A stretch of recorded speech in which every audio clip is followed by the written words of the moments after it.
Hello, hello, bienvenue sur CapTalks. Merci d'avoir cliqué sur cette vidéo. Moi, c'est Kat et aujourd'hui, c'est ma première vidéo de l'année 2022. Donc, je commence d'abord par te souhaiter une bonne et heureuse année 2022. Tous mes souhaits, tous mes vœux les meilleurs pour cette année. Santé, prospérité, amour, surtout, sois heureux ou heureuse durant cette année. Je te souhaite que tous tes projets soient fructueux, que tout ce que tu entreprends puisse être couronné de succès. Je te souhaite tout cela et dans cette vidéo, je vais te montrer un masque fait maison avec des produits 100% naturels que tu as sûrement à la cuisine. Si tu n'as pas tous les ingrédients, je suis sûre que tu as au moins un de ces ingrédients à la cuisine. C'est vraiment facile à réaliser et c'est très efficace. Sur cette chaîne, je crée du contenu pour t'aider à prendre soin de tes cheveux et de ta peau avec des produits naturels, donc potentiellement peu dangereux pour ta peau, pour tes cheveux, pour ta santé. Donc, si tu es intéressé par l'idée de prendre soin de toi avec des produits naturels peu coûteux en plus, abonne-toi, active la cloche, c'est gratuit en plus et tu ne perds rien. Tu vas bénéficier de toutes mes astuces au quotidien et apprendre à me connaître.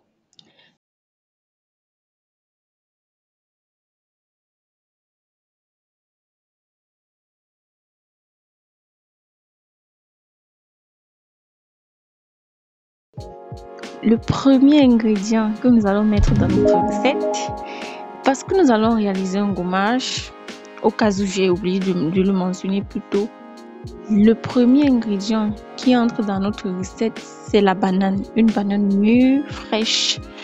La banane est riche en antioxydants, ce qui lui permet de lutter contre les impuretés et les peaux mortes. Donc la banane de base est un exfoliant. C'est un élément qui nous permet de purifier la peau. Tu peux même l'utiliser au niveau de ton cuir chevelu. La banane est un antipelliculaire. La banane adoucit les cheveux, adoucit la peau. Je l'ai choisie parce qu'elle nous débarrasse de toutes les impuretés de la peau. Ce qu'on va faire de cette banane, c'est qu'on va découper. En fait, j'en ai utilisé deux. J'ai utilisé deux bananes parce que je voulais faire un mélange important pour utiliser plusieurs jours. Ces deux bananes, tu les découpes et ensuite tu les passes dans ton mixeur. Ensuite, on va introduire tour à tour d'autres ingrédients. Le deuxième ingrédient, c'est du lait en poudre. Le lait en poudre, le lait tout simplement, est très bien pour nourrir la peau, pour l'hydrater en profondeur, pour lui donner douceur et éclat. Donc, le lait. Ensuite, tu rajoutes de l'huile de coco. L'huile de coco a des vertus réparatrices qui permettent de nettoyer la peau en douceur. L'huile de coco, cependant, ne doit pas être utilisée sur le visage. Donc, ce gommage ne doit pas être utilisé sur le visage. Tu peux l'utiliser sur tout ton corps, mais pas sur le visage. Le quatrième élément qui va constituer notre gommage, c'est le miel. Le miel, franchement, tu ne peux pas faire un gommage sans miel. Tu ne peux pas faire un produit, un mélange fait maison sans miel. Le miel est un humectant, un hydratant, un émollient, un adoucissant. Le miel a énormément de vertus pour la peau. Ici, on veut adoucir notre peau, on veut l'hydrater en profondeur et on veut la débarrasser de toutes ces impuretés. Le miel permet de nettoyer la peau. Donc le miel, on va l'utiliser pour toutes ces raisons-là. Donc on rajoute le miel dans notre mixeur.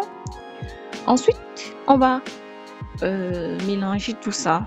Donc on va mélanger tout ça, on va mixer. Donc ensuite on va mixer histoire d'avoir quelque chose d'homogène, un mélange homogène, liquide. Nous voilà donc parvenus à la seconde étape de notre gommage, de la fabrication de notre gommage. On va utiliser maintenant le riz. la poudre de riz. Pour avoir la poudre de riz, c'est très simple. Tu prends du riz de ton choix, tu mets dans ton mixeur et tu écrases, c'est tout. Et à l'issue de ça, tu as ta poudre de riz que tu peux conserver aussi longtemps que tu le voudras parce que ça ne pourrira pas, mais de préférence dans un endroit qui n'est pas humide. Donc, tu vas introduire le riz. Le riz, ici, va jouer le rôle d'exfoliant, tout comme la banane. Le riz va permettre d'exfolier ta peau pour te permettre d'avoir une peau lisse, exempte de toutes tes impuretés. Le riz est riche en vitamine B qui lui permet d'adoucir ta peau. Une fois que tu as introduit ton riz dans ton bol, tu vas juste rajouter le mélange que tu as fait tout à l'heure dans ton riz et puis remuer pour avoir un mélange homogène. Et ensuite, place à l'application du gommage. Donc, après la confection de notre gommage, place à la partie la plus importante. Parce que si tu ne gommes pas bien ta peau, tu n'auras pas de bons résultats et tu ne seras pas satisfait. Il faut prendre la peine de bien laver ta peau parce que le résultat est beaucoup plus intéressant lorsque tu le fais, lorsque tu appliques ton gommage sur une peau propre. Donc, tu te laves et après tu fais ton gommage. Puis tu peux rincer ta peau bien après sans toutefois avoir besoin de te laver avec du savon. Donc, il faut d'abord se laver.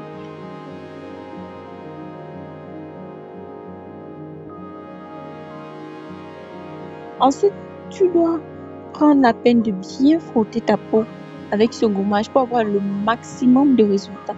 Mais il ne faut pas agresser la peau non plus parce que si tu frottes excessivement, tu auras plutôt agressé ta peau, tu auras une peau toute rouge, fatiguée et au lieu de lui donner, de lui faire bénéficier de tous les bienfaits de notre gommage, tu vas plutôt l'agresser et elle sera mécontente ta peau.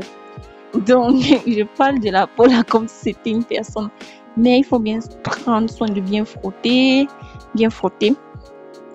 Il faut frotter pendant au moins 2 à 3 minutes, sinon plus. Et ensuite, tu rinces soit avec de l'eau tiède, soit avec de l'eau froide. Moi, j'ai opté pour de l'eau froide parce que comme je l'ai dit, tu vas d'abord te laver. Et le mieux, c'est de ne pas laisser sa peau avec des pores dilatés. Sinon, tout entre. Quand tu ne fermes pas, tout entre. En fait, il faut rincer avec de l'eau froide. Ensuite, c'est tout. Tu rinces avec de l'eau froide et tu appliques une crème hydratante. C'est très important. L'étape de la crème hydratante est très, très importante. Il faut une crème hydratante. Sinon, tu vas avoir une peau qui est bien exfoliée et tout, mais tu n'as pas scellé l'hydratation en fait. Donc, en fait, on aura le gommage nous permet d'exfolier la peau, de l'hydrater, mais il faut sceller cette hydratation. C'est pour ça qu'il faut que tu appliques de la crème hydratante. Donc, voilà un peu ce que je voulais partager avec toi aujourd'hui. J'espère que cette vidéo t'a aidé et si c'est le cas, abonne-toi, c'est gratuit et laisse-moi un commentaire, like la vidéo et on se retrouve la prochaine fois dans une autre vidéo avec une nouvelle astuce, soit sur les cheveux, soit sur la peau. Bye bye, ciao ciao.